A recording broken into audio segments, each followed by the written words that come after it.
Hey everybody, welcome into the back room. I'm Andy Ostroy. I am very excited to talk with my friend Rosanna Arquette today. We'll chat with Rosanna in just a second. But first, thank you for tuning in. We appreciate you listening, and we'd love to hear your comments. So email us at backroomandy@gmail.com and or post on our social media, and we'll read some feedback next time.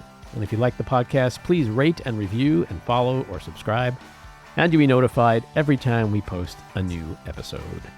So here's a little bit about Rosanna Arquette. She's an award-winning actor, film director, producer, and activist. Her film credits include S.O.B., The Executioner's Song, Desperately Seeking Susan, After Hours, Pulp Fiction, Crash, Nowhere to Run, New York Stories, and The Billionaire Boys Club. She's done a ton of television over the years, including What About Brian, The L Word, Ray Donovan, and most recently the terrific Presumed Innocent, which is streaming on Apple TV. Rosanna, welcome into the back room. Hi, Andy. So nice to be here. Yeah, we've known each other a long time, so it's a real thrill to have you here. A lot to talk about. A lot of years. Yeah. So let's go back a little bit in time. You came from a pretty creative family. And so I would imagine it was a lot of craziness, a lot of silliness and performing. What were you like as a kid in that environment? I grew up with creative parents, yes. A lot of musicians, they were activists, serious activists, poets, artists, oh my gosh, Fred Hampton was around, it was that, my mother worked in the Rainbow Kitchen in Chicago, and Abby Hoffman was on our couch, underground. There was a lot of that and music. And so I think I love music festivals because it reminded me of my childhood so much. And father was an actor, musician. Mother was a poet, actress, then became a therapist. So, we were blessed to be able to grow up with this great artistic energy. No, they weren't rich. Mm-hmm. Bohemian, struggling artists, and lived in artists, sometimes it was rough. I do remember going to school, and girls in Chicago, they all had patent leather, brand new shoes, and my mom took me to the thrift store, and they were scuffed up something. It was horrible, and I felt ashamed. It was really how did I feel that? Why did I feel bad that I didn't have that? And that I worked really hard in my life to not do that as an adult, I worked really hard, had things that I've been very privileged to have a healthy, good life. But it was hard growing up in that. And then I left home really young. I left home at 14. Wow. I left home and went to South Orange, to Maplewood, New Jersey with friends of my parents, because we were living in a commune in Virginia, which was extremely crazy and racist. And I couldn't handle it. And I eventually got kicked out of the school because I wrote Black Power on my fist at 14. So I'm sure that went over really well in Virginia. It went really well with the people that had hoods in their closet. Mm-hmm. And, I've told this story before, I don't know, but not to you, but my first day of school on a school bus, and I was 11, and went on the school bus and went, didn't know anybody. So I saw some cool kids and sat with them. And as I was getting out, the bus driver leaned over and said to me, "You're just a little N lover, aren't you?" Because Wow. The kids were black. And so it was I go, I can't say that word. You were how old at this point? 11. Jeez. And so, we were Virginia's. It was the South, so, but we lived in a commune of artists in Virginia, in the land that was beautiful and great. And they, and with the, a bunch of hippie musician artists, poets, and activists living in this place, but the kids had to go to school there. And I absolutely hated it. And so my mom saw that I was just not okay, and I ended up getting kicked out, and going to live with my family friends in New Jersey. And I went to Maplewood. I went to South Orange Junior High School for a minute. And then And then they moved back to Chicago. I went to Chicago. I was actually, so that was 14. And then 15, I would live with them for a little while in Chicago. And then I hitchhiked across the United States when I was 15 years old. Jesus, And by I look at, yourself? I'm so lucky to be alive. I'm so lucky to be You alive. are. It's a miracle I you're in know. I front of mean, me there was right like now. the crazy, no, it wasn't on my own. I was with, well, I was with two friends, with our backpacks, Oh, young. okay. Lucky we didn't Still. like have some killer, but we did get picked up by the guy who wanted to see our feet. Show me your feet. And I was like, thank God I had my ugly feet, like saved my life. And I was like, I was just like, I don't like my feet. And then got out of there. Um, and went to San Francisco. Like, so yeah, I was really on my own. And then the kids, then they all moved to LA. And I lived for a little bit when I was 17 with the family, in their house on Gower, which is sold now. But yeah, everybody was super creative. And my parents unfortunately died really young. Hmm. Um, I think from stress, like kills. My mom of cancer at 57, Wow. and I think my dad was like 61 or something, like really young. 62. Sad. And anyway, we they did instill in us a creative force, and I'm really grateful. Hmm. And when did Um, you sort of get your own bug bite for the acting thing? When did you realize that was what you wanted to do? at the junior high in Maplewood, I did Pippin, and I was in that show, and I was always a part of me. My parents, my mother taught the story theater games, Viola Spolin's theater games, who was also a close family friend, and then and then I lucked out. I started working at 18. Hmm. I just got, I don't know how did I get a job? I don't even remember that. I got an agent and then started working nonstop, but I also looked a lot younger. So when I was 18, I played 13, 14, you Hmm. know. Do you remember what your first real gig was? Where it was? Well, the first kind of notable gig was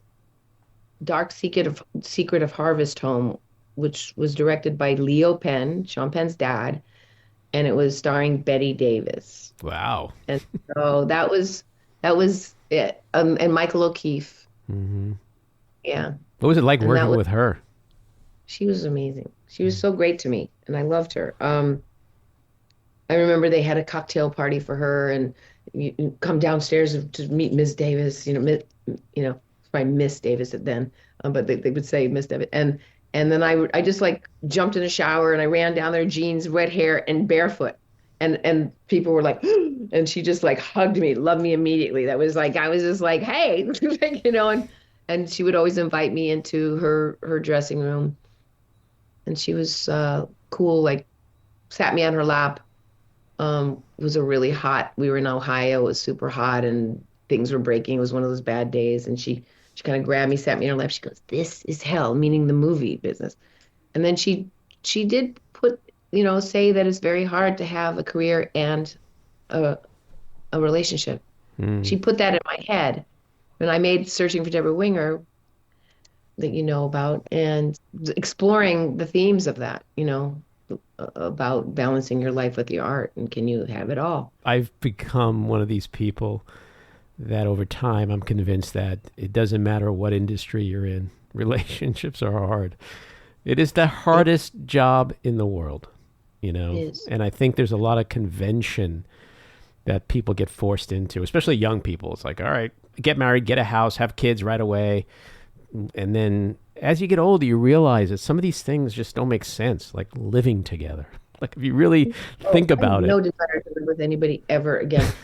Having done it, and been unsuccessful in the marriages that I've had, I have been truly alone. I've been alone and celibate for 3 years. It's been great for me. I needed to do that because I feel like, I love the Kenneth Tynan, we seek the teeth to match our wounds. And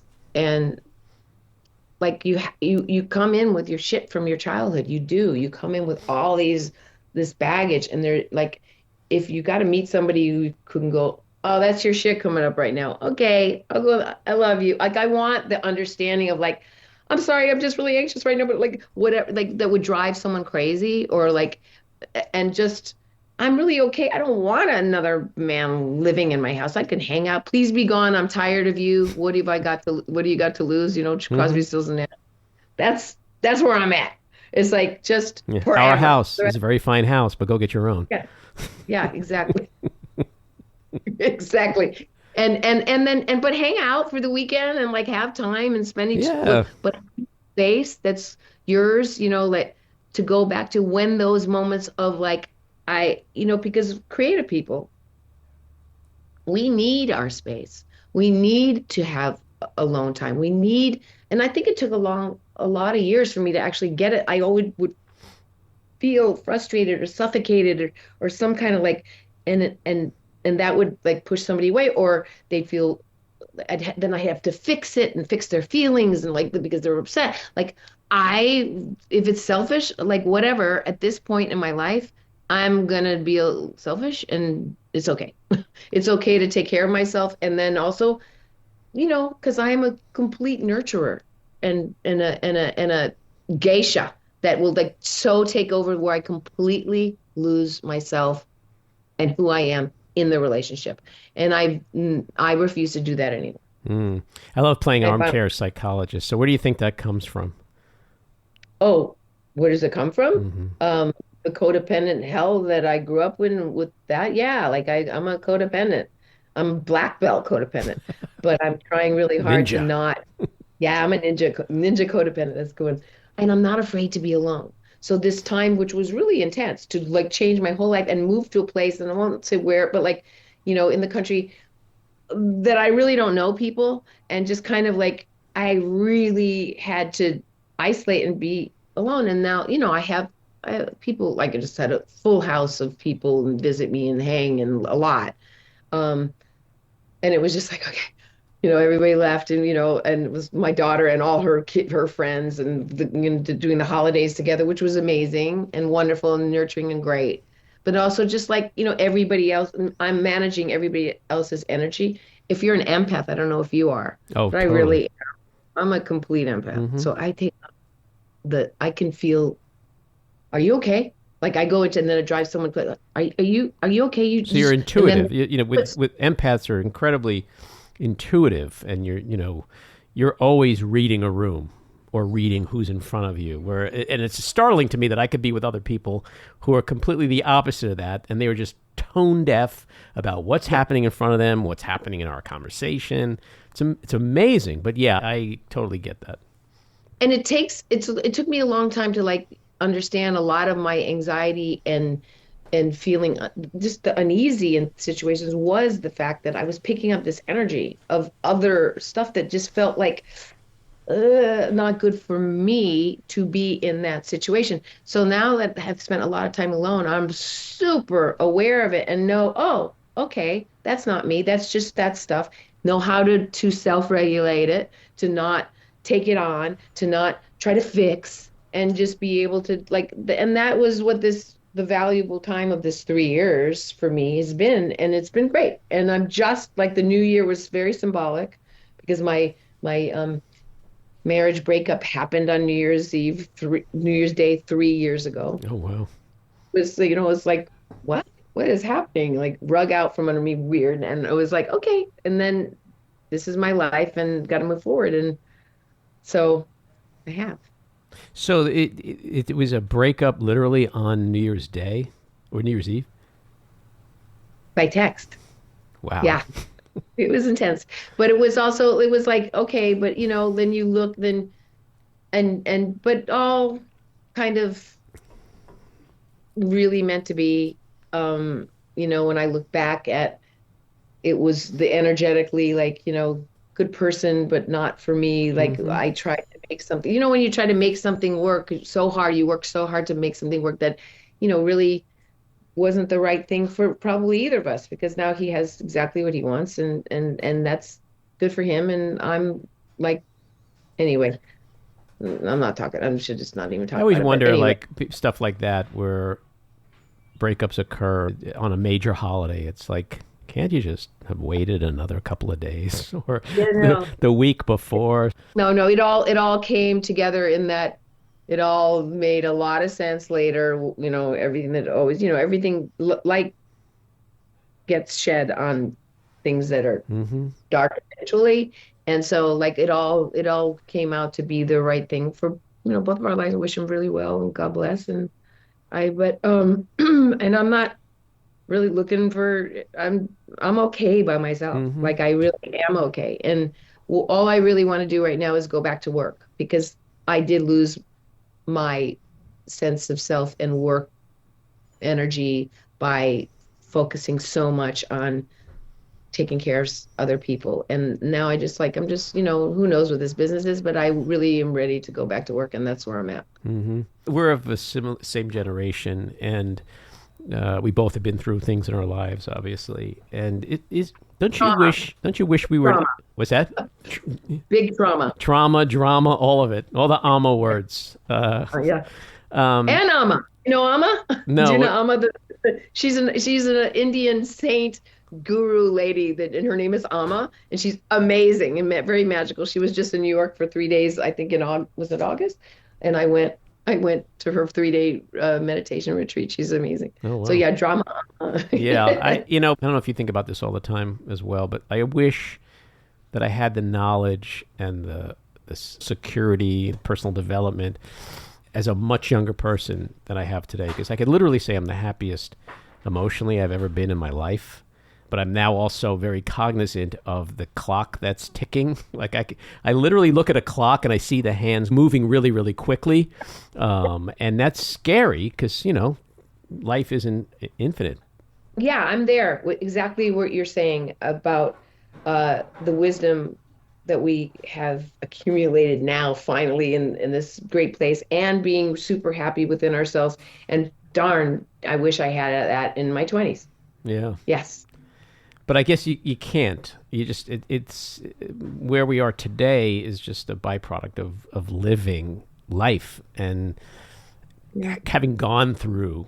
It's almost like you have to go through the dark before you could ever really see the light. And what a world it would be if we could just go straight into bright light and not have to deal with any of the shit that we all of us deal with on some level. Right. Some deal with it, on a much greater magnitude, but we all have something. You were in something recently, Presumed Innocent, that I loved. Gosh, yeah, no, I mean that's Greg Yatanis and Jay. Like they just kind of said, "Okay, can you come in and like play?" Mm-hmm. It was like, and I mean, it was great, and I love him so much as a director. He's just such a wonderful director and a great guy. So I hope we'll do something in the future because he was great. But it was just really coming in and like playing and filling that scene for a minute. That was she's so amazing, Ruth Negga. I love her so much. And you have a new film that's I think it'll be coming out this year called Here's Yanni, and that is directed by a woman named Christina Eliopoulos, who is a grant recipient of the Adrian Shelley Foundation, which she is? You've been a part of it all these years. I didn't know that. Yeah. I didn't realize that. She's wonderful. It was a very, very, very complicated, weird shoot. And film was taken away from her for a while and then it got back but I mean, Julia Ormond is in it. She's amazing. And Joe, people got involved in the editing process, which is always a drag. And it's like, you feel like your soul's cut out of it, when it's like, wait a minute, that doesn't make sense in this moment because that was cut, and there's, you're kind of, sure. It's frustrating, but who knows? I don't know. But it's nice to work. And I did that. I remember the night I did it because it was the night that I got off, I started that night, got off Twitter 2 years ago at the midterms, when Elon bought it. And then it was like, I said, I'm off. I can see where this is going. This is about controlling the narrative. You could see this is going to be dangerous. So I got off. With all the giant followers on that shit, it was like, this is not going to be good. So I remember specifically starting the movie that night. Yeah, and Christina, back in 2012, She won a grant from us when she was just getting her first feature film developed called Demon on Wheels. So yeah, I saw that and I was like, oh, that's a nice little coincidence. Yeah. So are you on Blue Sky now? Are you on Threads? What are you Oh doing? yeah, And you're no, we're all on Blue Sky. Blue Sky is the place to go. All the old activists, all the people, when we are all trying to survive the last round, this seems quite like it's like what wake us up when the nightmare's over, which is exactly how I felt during the night of the election results. I just was like, please, I just went to sleep and woke up to it and cried in this house for 2 days, just like, oh my God. And then can just you like, believe that we're back here again? no, but even worse. It's like, it's It is worse. worse. Yeah. It is so much worse because we really are in a place where, like, I mean, democracy, the people don't get that we are actually really losing our democracy and that they don't give a shit and they only care about their money and their, and that's probably one of the reasons why it's good that I'm not in the past thing because I don't know what worries that, but like that would probably wouldn't have agreed on a lot of stuff. And yeah, it's a really we're here for a reason. I think we're all exhausted, but we gotta I feel like, you're not gonna tell my daughter and monitor her period or yours. And we're gonna have to figure I this stopped out. getting my period years ago, by the way. I meant your daughter's period. No, I know. I meant your daughter, like I couldn't your help kids. myself. Sorry. They're not going to monitor this shit. Well, actually, I stopped getting. You're right. Yes, I've definitely been in the menopause, but our daughters, all of our daughters, to monitor their lives and tell them what they can do with their bodies is just too much. And it's better to have a cesarean than give birth because it's better for the brains of people. Like, what the fuck are you talking about?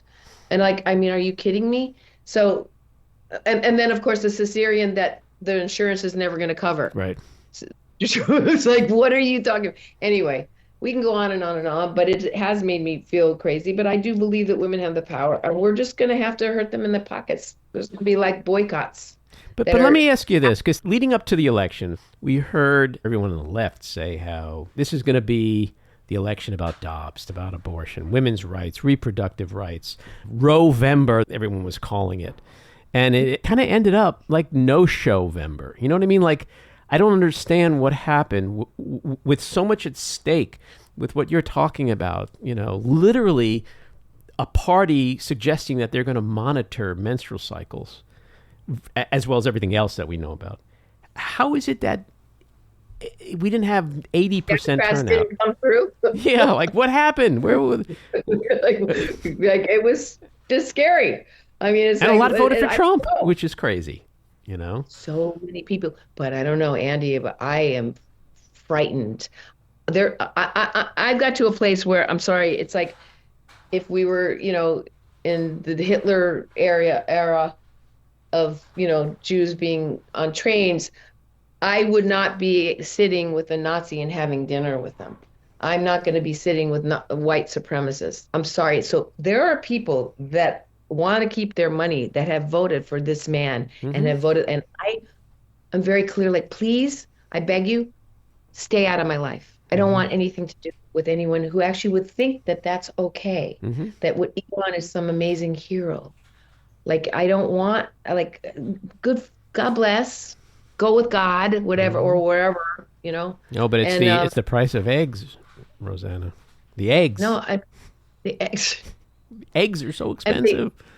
They don't. Hitler's okay care. if eggs are expensive, don't you know? Or going to start, and like now they're going to take away the Social Security. Really, is that happening? And their Social Security may be taking. Is that real? Is that Medicare? Like, what is this?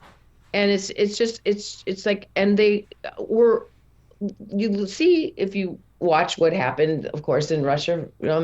All those rich guys, got their money taken away. They did. Some of them got away and were, still bow down to him in the world. But a lot of those people who stood up and didn't want to do it either got killed or their money's and we're not, I don't know. I don't know how it's going to work.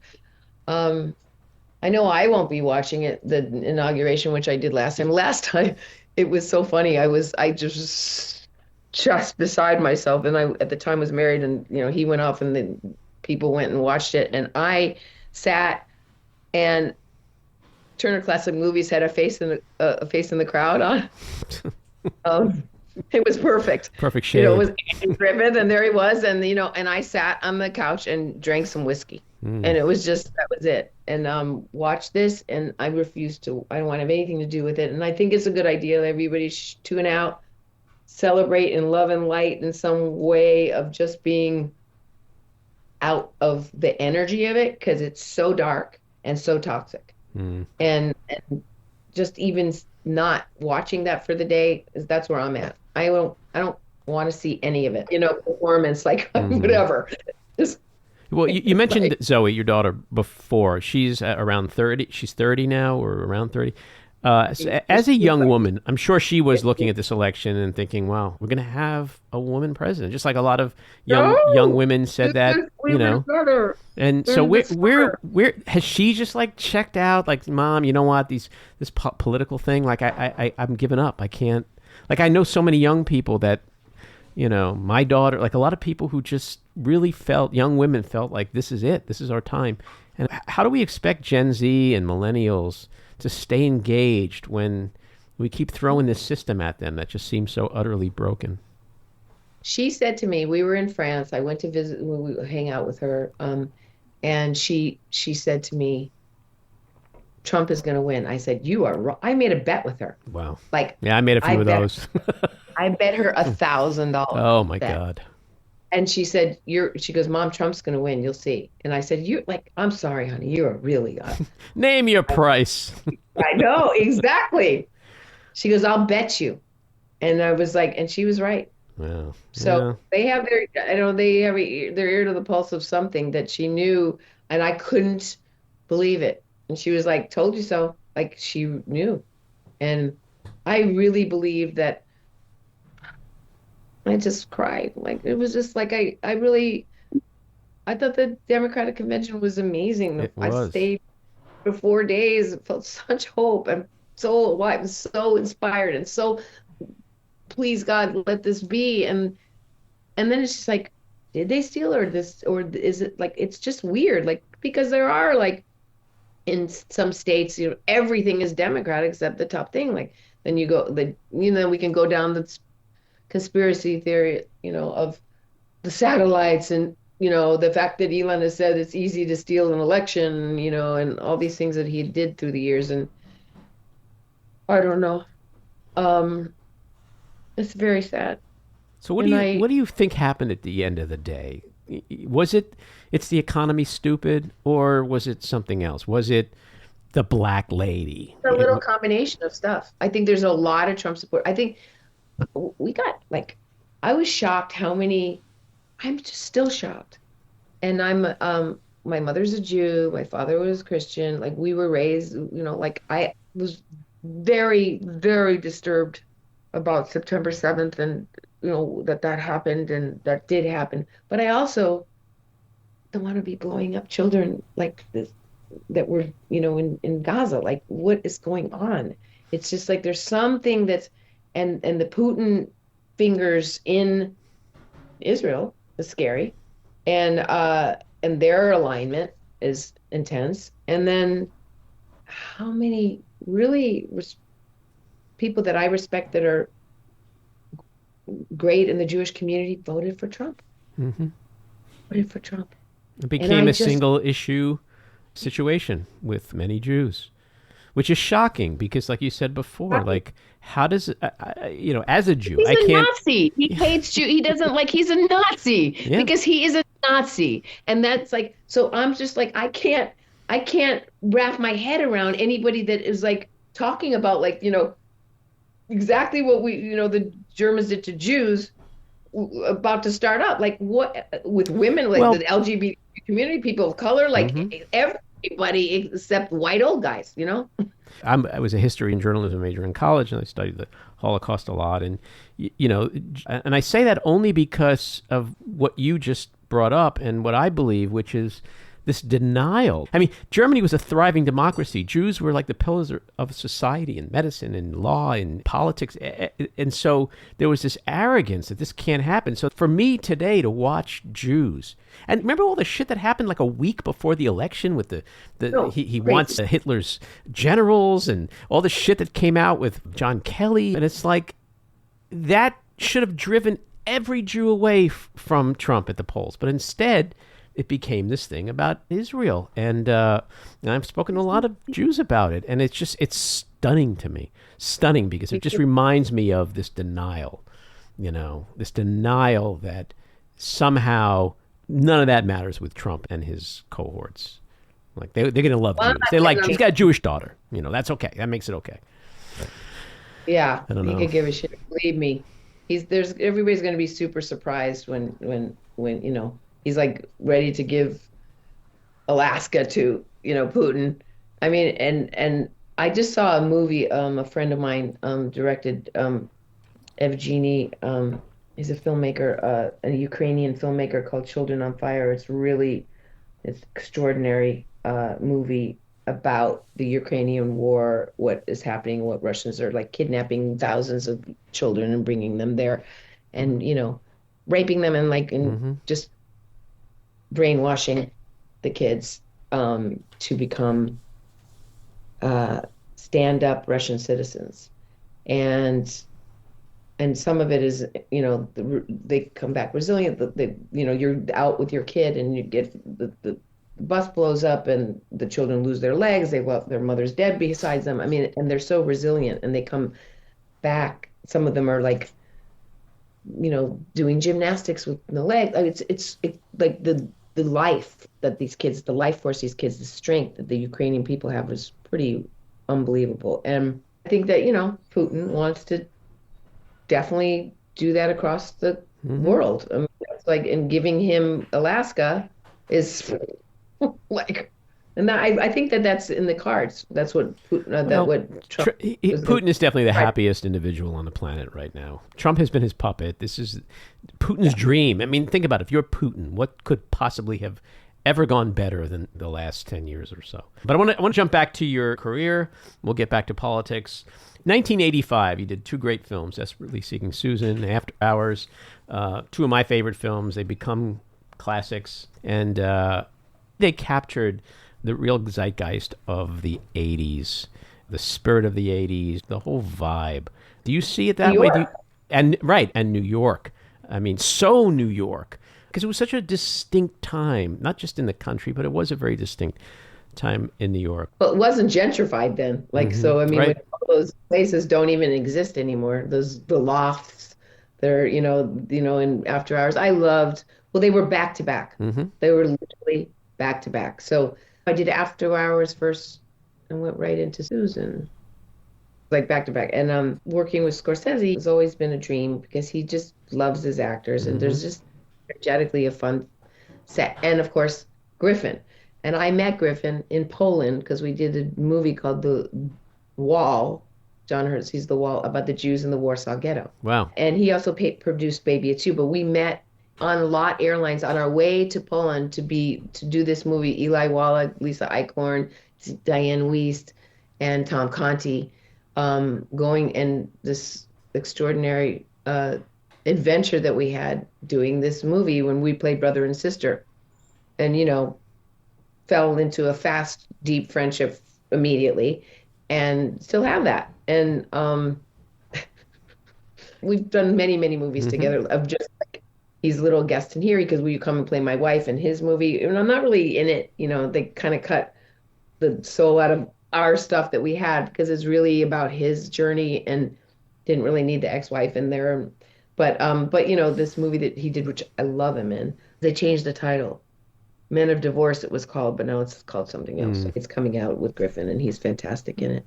And so we've done many, many things. He was in The Big Blue, and I did After Hours. He produced Baby It's You, the John Sayles film. And what was it like working with Madonna? Because she had just burst while we were scene. making, yeah, like exploded while we were on the set of the movie. Just so intense, and great. We were really close during that movie. She was kind of dealing with this thing. It was just so overwhelming, but she was a very smart businesswoman, very funny. Um, would call me at 4 o'clock in the morning, and I had to wake up and go to work and just discuss broken hearts and love. And it was, we were close in those days. I did get a chance to see her show in LA, which was fantastic and fun, and she puts on a great show. But I didn't get to see her because she was like not seeing anybody. We were all kind of backstage waiting to talk to her. But she works hard. I was living in LA in 1984, and I had moved out there from New York after my first wife and I got married. And I got this job in North Hollywood, and my boss was like a year older than me. So I was maybe 23, he was 24 or whatever. And I remember we were going to a meeting once, and he said, I want you to hear this singer. And he said, we play her in the gay clubs nonstop. Nobody knows who she is except gay people. Borderline? And he plays me Borderline. And he goes, she's going to be huge someday. And I was like, oh, it's catchy. Yeah. And then like literally, I mean, maybe 6 months later, she blew up. But the other thing too about those movies is that you were so unique. You know how actors, you could point to certain actors and they have like their thing. And nobody does that thing the way they do it. And that's why they have that thing. Like today you could say like a guy like Paul Rudd, okay? Paul Rudd has the Paul Rudd thing. Nobody does the Paul Rudd thing. Right? So, and so, love him so much. And there's so many actors, male and female, that have that thing. Back then, in those two films, when people really first became aware of you in a big way, it was because you had something that nobody else had. But it was just, I think, a fun time in the movie business. I mean, the 70s were a little different. It was grittier and darker, Taxi Driver, all that stuff. And then the 80s. Those are all my favorite movies. Yeah, 70s. Mine too. I watch them all the time. But I think the 80s presented like a little bouncier, fun, light, still edgy in its own way, but lighter, And those films and you presented something that I think no one, had seen during that period. And that's why those films are so great. Oh, I wish be fun. I would love to do a really super fun comedy, but now in my brain I feel so young. But it's like now I'm like mom or grandma. You don't know. Like it's like a whole different world. And when I'm like, oh yeah, like no, I'll see something. It's like God, like it was like, oh no, you would never be able to play that role. Like, what are you thinking? You're just like, you know what I mean? It's just. Well, because in our heads we see each other. Like I'm a grandfather, but I in my head I'm 20. So I'll walk in. I'll walk in my apartment and I'll be like, "Hey, I'm 20. I'm 20." And then I'll see a mirror and I'll be like, "Grandpa!" Like Grandpa jumps out of the mirror, and it just reminds me of who I actually am. You were one of the first people to reach out to me after Adrienne, my late wife, Adrienne Shelley. You guys always were compared physically all the time. We did, and she was such a wonderful human being, as you know, and it was so horrible and dark, and I knew she had a baby girl, and I just I reached out to you, and well, you are like I always say when there's tragedy, like you get to know who your friends are, people who you really thought would step up. A lot of them don't, and then there are people that just come out of nowhere who become very, very close. You were one of those people. We've known each other now a long time. When Sophie was little and I would go to LA a lot, we would hang out. Yeah. She's so gorgeous. She's so the most gorgeous little child. And I was just, but I also remember when Adrienne and I were in Sundance for something, and she had just married you. It was really like excited about her marriage and excited about you and like in a good place and happy, and it was nice, and so it was very haunting and horrible, and I'm so sorry that you had to experience that. Do you do that a lot where you reach out to, because I do it, but do you that you see somebody that's going through something horrible and you reach out and just become part of their lives? Yeah, I have done that a lot, but how is Sophie? What's she doing? She's great. Now? She's almost 21. She's in college. And she's flirting with film and screenwriting, and so she's allowing herself to explore that, which is really, really cool. Because I've always seen it when she was even a little kid. She's very theatrical. She's super smart, incredibly funny. The way, I mean, you remember Adrian. Adrian was so funny. And Sophie, there are times I really feel like I'm sitting and looking at her because they're so physically similar, but also the essence, the humor, you know, the overall vibe is very, very similar. You mentioned Searching for Deborah Winger before. You've always been a champion of women, and you directed this film, 2002, which Adrian is in. Why was that such an important subject, such an important film for you to make at that time? I was looking around and women were just like being told that you're not allowed to age, you're not allowed to like be a mom. And like I wanted to, like what I was saying about the balance, balance your life with your art. Like, can we have it all? So I wanted to talk to other women who were also questioning those things.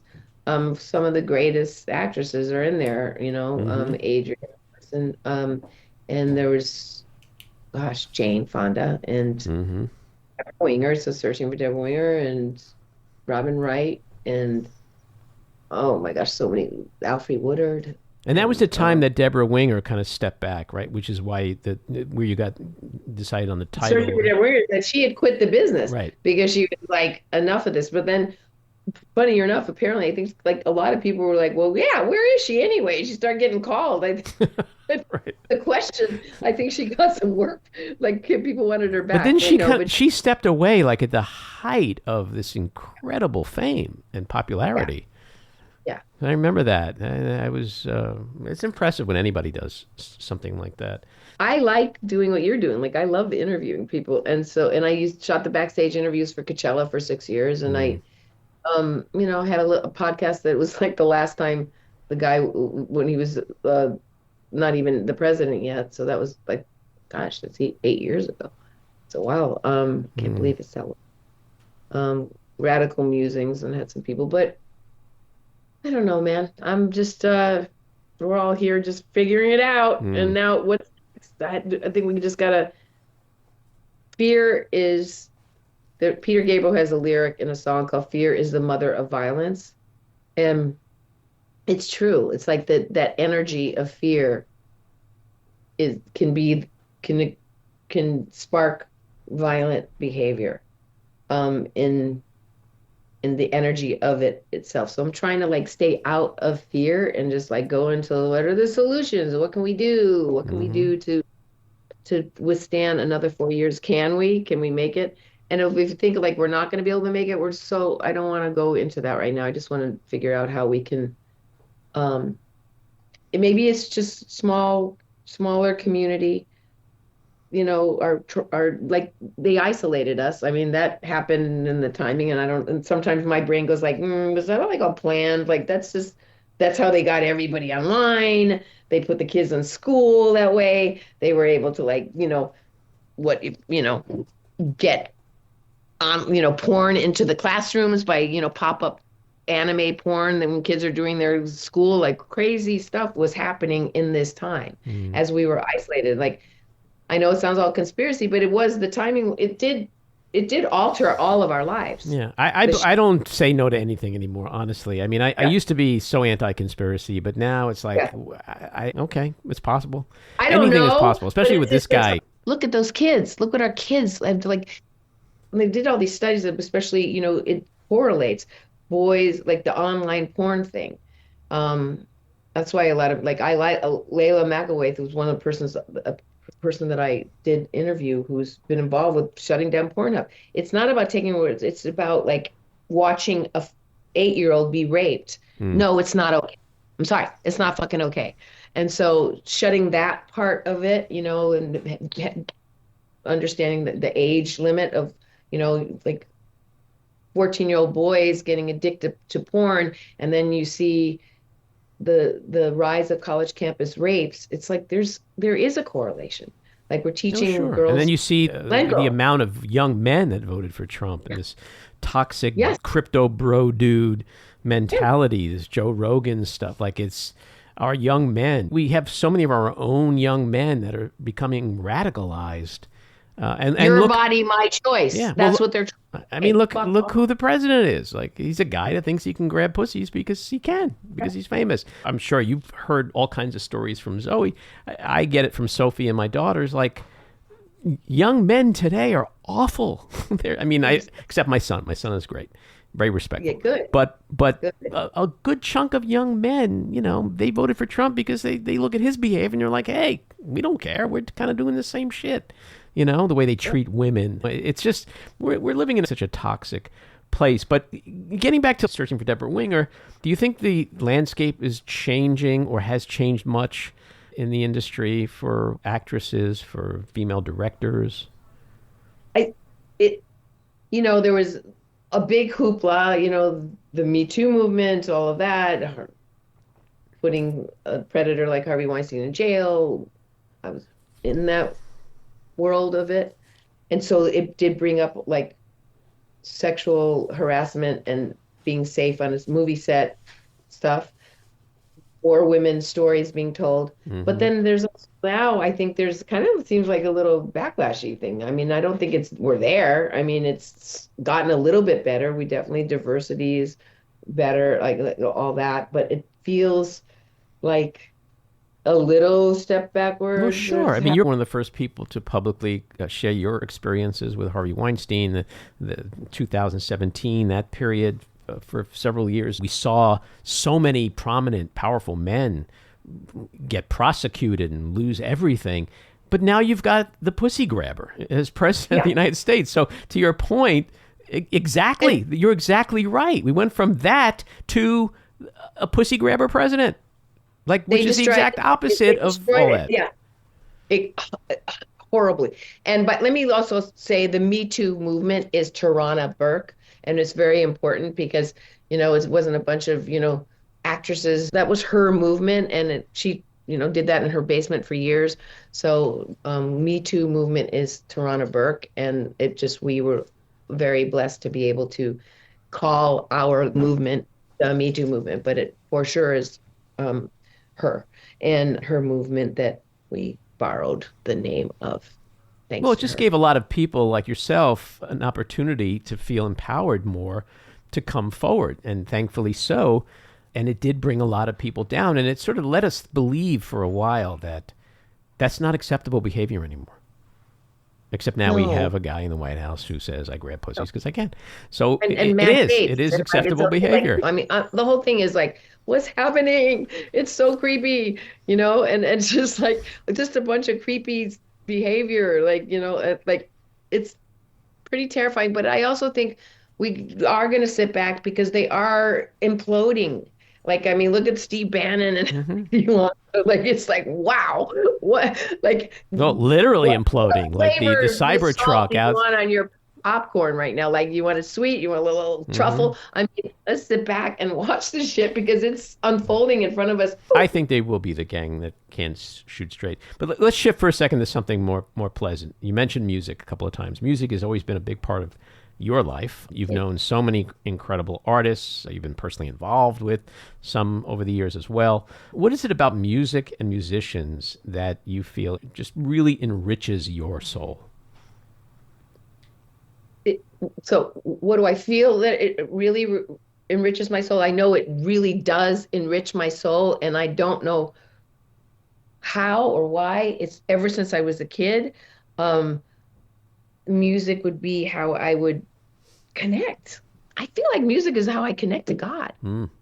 It might be my church or temple. And it just started like I was around it. I just saw the Dylan movie, and it really reminded me of my childhood because my parents were friends with him. I know his kids, and this folk scene.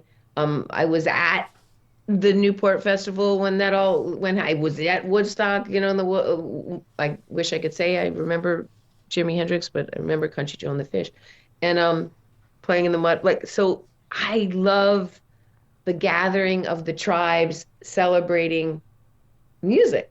I just love it. And I was away from that for a really long time in the last few years. And I mean, now I have a lot of great friends that are musicians, and my house is filled with music, like guitars and pianos, and I play records all the time. I love that vinyl. And I don't know, I use it to work. And this is a great story because this just happened last night. Um, I was with a friend of mine who is really close with Pete Townsend and Jeff Slate, a musician. And he said to me, I told him a story that I would use in Baby It's You, The Song Is Over, the beginning of the piano stuff. Like, I don't know, it just would evoke emotion in me. So I always use music in a headphone, it was used to be Walkman, it used to be, you know, to get emotion always. And so that song, I told that to Pete Townsend backstage at a Who show, and he, the next time I saw him, he goes, "I wrote you a song." I said, "You wrote me a song?" And I said, "I want to hear it." Like, and so last night I got the text from my friend who he wrote this text. Where's my phone? Damn it. Because I have the text and it's really great. And he said, yes, she told me that she loved The Song Was Over. And I cannot find my damn phone. Of course, the story of my life. Anyway, the text from Pete Townsend saying that exact story. And yes, he said he hasn't finished the song, but he promises he'll finish it before we both die. Well, and this is I was like, what time is it now? It's like, this is a great segue into my next question, because another band allegedly wrote a song about you. I'm sure you've been asked about this a million times in your life, but Toto's Rosanna. Is it not about you? What is it? What's your take on it? Well, it's on the Yacht Rock documentary right now, and they do come out and say it, so they do say, like, I was there, I was dating Steve Porcaro, I was in the studio, and Dave, what he didn't say is how he, like, when he played it to me for the first time, was like, and he was like playing, and I'm sitting, he goes, "Come here." And he had me sit next to him in the piano and like was playing it and looking at me, singing the song. And I guess he had the music, and then they found the lyrics. And yeah, well, David Page has claimed over the years that it's a composite of a lot of people, a lot of Rosannas. But then now the Yacht Rock video, they're on film saying the truth, because it was like all these years, it was like, but wait a minute, and then it was like, I was like, but they actually do say it. Yeah, well, you were dating somebody in the band, so when the band comes out with a song named Rosanna, I mean, come on, duh. Yeah, and then I've had other things, other songs. Yeah, and you're stop me if I'm getting too forward here, but you also seem a little attracted to musicians and on a personal level, right? Like as boyfriends. I mean, I always love being around musicians. Yes, I've had relationships with musicians. Paul Buchanan and Blue Nile and I were together for a while. I was with Peter Gabriel for a long time, and he wrote "In Your Eyes." Then I learned, and I wasn't, and I was married to a businessman, and it was a whole different thing. But I do know that if I was to be in a relationship, for me, I like being around creativity. I think it's the creative force is the like music or acting or writing or any kind of painting or any kind of creative energetically, for me, I like being around that. I want to close out the chat, speaking of creative energy and creative people, with your sibling Alexis. As someone who's lost someone dear to me, obviously, at a very young age, I understand the importance of keeping their flame alive, keeping their legacy moving forward. So I would love if for a few minutes you would enlighten my listeners with who Alexis was, what kind of person she was, what she brought to this world. Alexis was a true artist on every level. Very outspoken, one of the first people to, an incredible actor, like really amazing actor. But, even if it was a young age, I remember one of the first memories of Alexis is him at the time, putting Patricia, they were a year apart, Patricia's red dress on and twirling in circles, going, "Pretty, pretty, pretty, pretty, pretty, pretty." And that's like three. And so was born with the soul of a woman and wanted that and needed to do that. She got sick, and the hormones were very hard for her. She lived like as a woman, so wasn't able to do the whole thing, and I think that was very depressing for her. Mm-hmm. And then ended up dying of AIDS-related causes, Mm. and was really on September 11th. So I immediately started a family foundation, which we had to fold during COVID because all those things was really rough to keep. But partnered with Dr. Astrid Hagar, which still exists, of the Violence Intervention Program in Los Angeles, which is a clinic that she does for the violence. She's one of the child abuse doctors. I mean, when Michael Jackson stuff happened, like that's who they called. And he was going to start a clinic for the LGBTQ community, and said to me, and I saw her speak, and I came to her, I said, I'd like to, family like to give money to make like an art thing for them, to figure something out. She goes, no, I have a better idea. You and I are going to do this together, and we're going to call it the Alexis Project. Mm-hmm. So my brother David and I went down together to do that. All the kids are, we're all involved, and we have a clinic that is helping, and scary right now in this climate. Well, Alexis was not just a trans person, but an advocate for Yes. transgender rights. What do Yes. you think she'd be doing today, saying today, in the face of all this rampant transphobia that has been unleashed by the right? Would be out there front lines and in the creative rage, whatever that would come out in some kind of artistic flame of rage and art. But also at the very end, and it was before we had the pronouns, and like it happened very fast.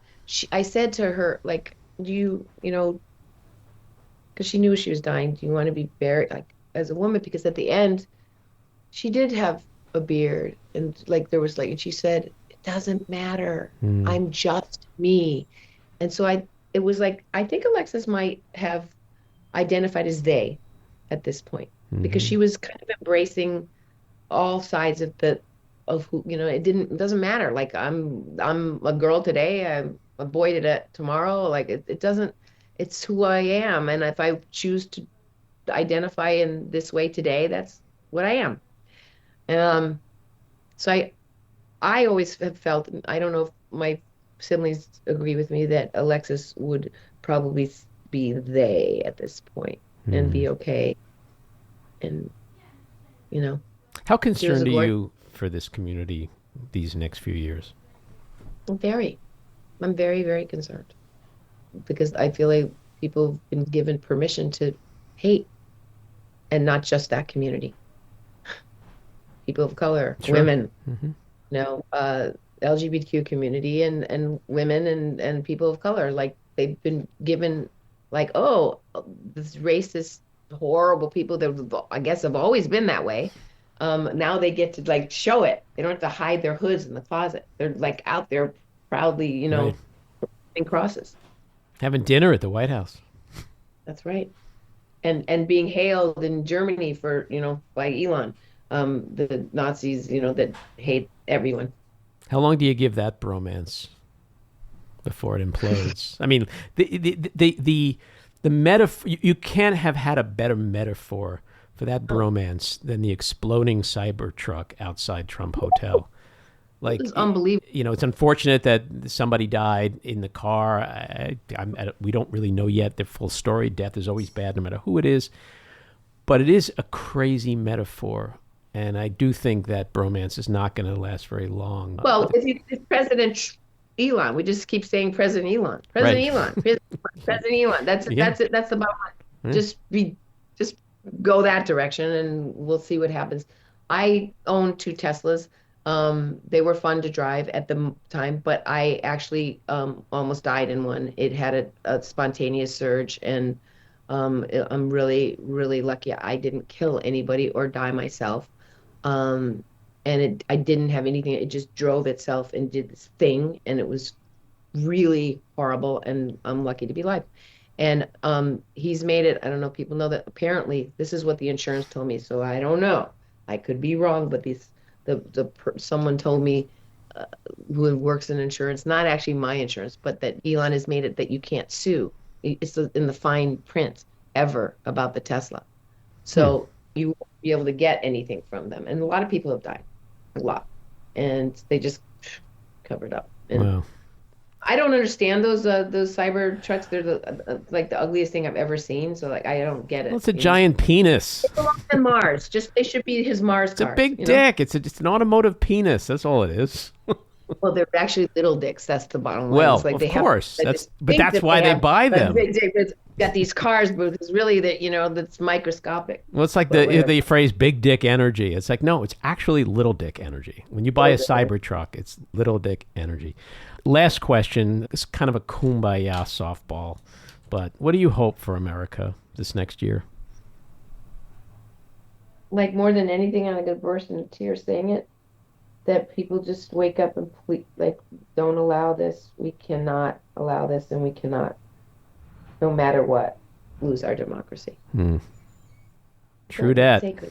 True that. Well, hopefully the gross incompetence of Trump and everybody around him will be the thing that saves us ultimately. Maybe the only thing that can actually save us is that they will be the gang that can't shoot straight.